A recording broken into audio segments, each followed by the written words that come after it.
So today we're going to be covering something really, really important, right? I'm sure if you have been practicing questions, you would have come across situations where you felt that if I just had like 2 more minutes to solve a question, if I had just like 3 more minutes to solve the entire section, I would have been able to improve my score by like good 30 or 40 points. And the hard truth here is that obviously we wish we had extra time, but we obviously can't. So it's imperative that if you're gunning for a super high score, something to the tune of a 740 plus, then you must have a personalized pacing strategy. So today I'm going to discuss something that has allowed people who weren't that great to begin with quant or verbal, but because their pacing game was so strong, they were able to manage a very high score.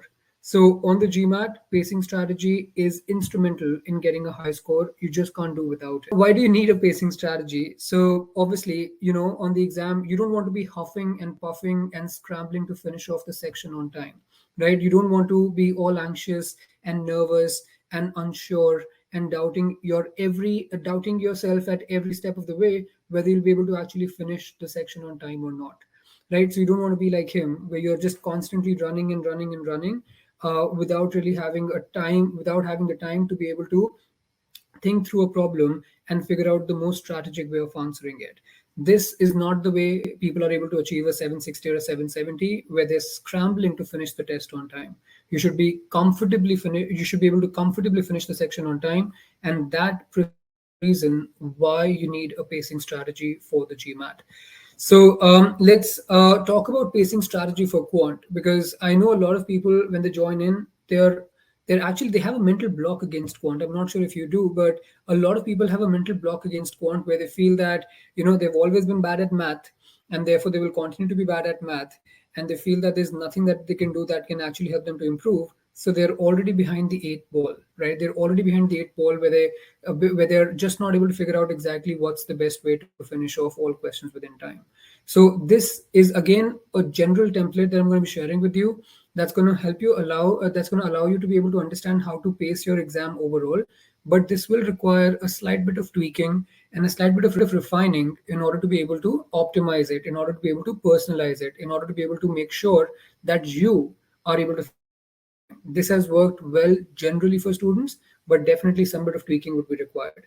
So one thing that I've noticed that works wonderfully well for people is if they were to target to solve questions in about 8 to 9 minutes, right? Don't keep the target to solve 5 questions in 10 minutes, right? You know that in quant, you have 31 questions to be answered in 62 minutes.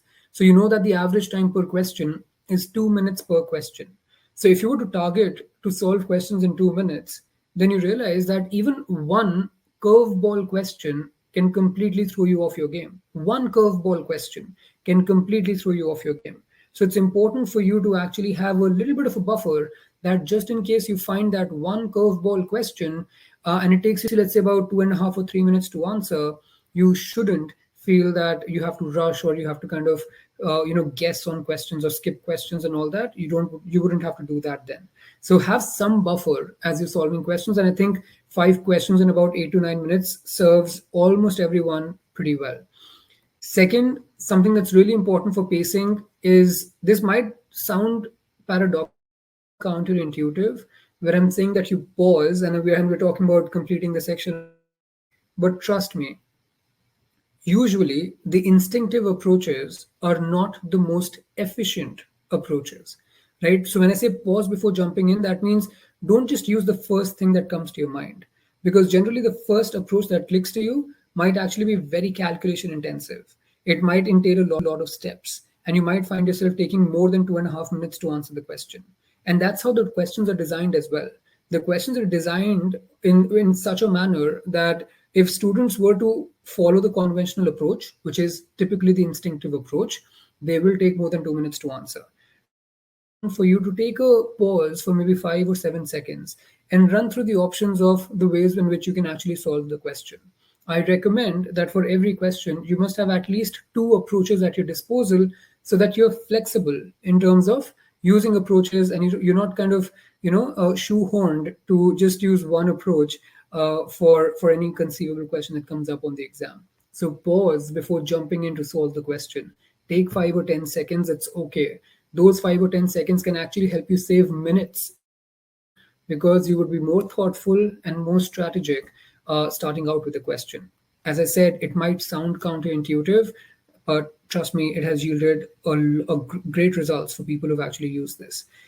The third thing that I think will help you to really help that will really help you to pace yourself well throughout the exam is certain key equations, right? Certain key equations, as in learning how to translate percentage values into fractions, such as, like, let's say 50% is 1 by 2, right?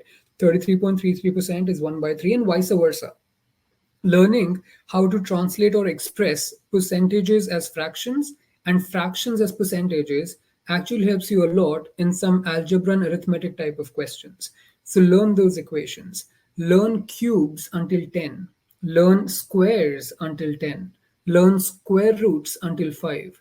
These things help you a lot because whatever few seconds you save in the calculation, they all kind of keep compounding and adding, right? You actually will have a lot more time left for the really difficult ones if you can save a few seconds because of these key equations. So again, number one thing, learn to express fractions in percentages and percentages in fractions. That's number one. Second, learn cubes until 10. Third, learn squares until 10. And fourth, learn square roots until 5. That will really, really help. Fourth, a lot of the times, and again, people take this to an extreme, but I'll help you understand something here. GMAT doesn't test you on calculation intensive questions, right? That's not, GMAT doesn't want you to become a calculator on screen the way they do in integrated reasoning section, right? In the IR section, the GMAT does provide you with a calculator because the questions, the calculations can get a bit intensive. But on the quant section, the reason why there is no calculator is because the questions are not fundamentally calculation intensive. So if you have complex equations, it'll take just a few seconds for you to draw it out on the page and calculate whatever the answer has to be, instead of trying to calculate even the complex ones in your head. Those complex equations, if you were to jot them down, even if it takes you 2 or 3, 4 seconds extra, trust me, overall your accuracy is going to be higher, and overall time that you take to solve questions is going to be much lower. I've seen people, they just keep sitting, calculating in their head, not putting the pen to the paper, thinking it's going to take too long. But some of the complex questions and equations must be written down. Obviously, the easy ones you can do in your head, but the complex equations must be written down. You shouldn't even try calculating them in your head. That's again going to free up some time for you that you can then invest in the other tough questions. And the last one here is practice to perfection. What you must know is that GMAT is a pattern based exam, right? GMAT is a pattern based exam. You shouldn't just randomly solve questions. The first step here is to familiarize yourself with certain patterns that are tested on the exam, right? Certain patterns that are tested on the exam, you'll find them, like, find about 65 to about 70% questions to follow pretty much the same pattern. The underlying pattern will remain the same. The language might change, the options might change, but the pattern primarily remains same for about 65 to 70% questions. 30% questions, which actually would be can be classified as tough questions, those questions would require hands-on reasoning. Those questions are not the ones that you can solve with a predetermined approach or a predetermined strategy. You'll have to actually think on your feet while you're solving that question. And therefore, practicing from the right content, right resources matters so much. So you can cultivate, so you can develop the right way of thinking and the right way of reasoning. This is really important, guys. I've seen 30% questions on the quant do not follow any pattern.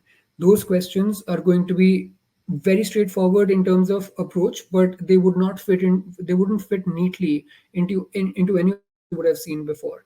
But if you have practiced the right kind of content, you would be adept, you would be skilled, you would be proficient at actually figuring out what's the most effective way to tackle them, and that really helps to be able to answer those questions. So